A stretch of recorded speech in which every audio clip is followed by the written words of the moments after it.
ওয়াইটি স্টুডিওতে ঢুকতেই ঠিক এরকম একটা নোটিফিকেশন আমাদেরকে দেখাচ্ছে। এখন আমরা অনেকেই এই নোটিফিকেশনের মানে বুঝতে পারছি না যে এটা দ্বারা আমাকে কি করতে হবে বা কি করা উচিত, তাই না? দেখেন এখানে লেখা আছে unable to view earnings in studio. এটার মানে হলো আপনি যে উপার্জনগুলো মানে অর্থ উপার্জন করছেন সেটা আপনার স্টুডিওতে ভিউ করতে পাচ্ছেন না।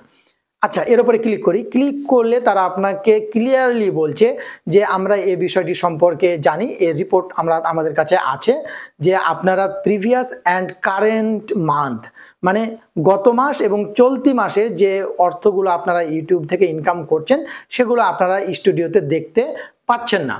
তারা পরবর্তী প্যাসেজে আরটা নিশ্চিত করছে যে এই ইস্যুটা আপনার কোনো সমস্যা নেই, আমাদের টেকনিক্যালি প্রবলেমের কারণে এরকম হয়েছে, আপনার মনিটাইজেশনের ওপর কোনো ইম্প্যাক্ট পড়বে না, মানে কোনো প্রভাব পড়বে না।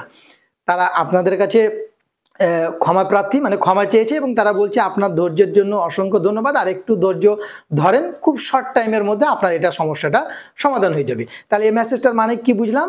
যে আপনি গত মাসে এবং চলতি মাসে যে উপার্জনগুলো করছেন সেগুলো আপনার স্টুডিওতে ঠিকঠাক দেখতে পাচ্ছেন না। এজন্য আমরা অনেকে বিধিব্যস্ত হয়ে গেছি, এটা ইউটিউবের টিম জানে, এরা খুব সহজেই মানে খুব শর্ট টাইমের মধ্যে এটা ঠিক করে দেবে। এটা জানানোর জন্যই আপনাকে এই মেসেজটা দিয়েছে। এই মেসেজটা নিয়ে আর এত টেনশনের কোনো কারণ নাই। আশা করছি আপনি এটা খুব সহজে বুঝতে পেরেছেন। ভালো থাকবেন, সুস্থ থাকবেন, আমাদের সঙ্গে থাকবেন।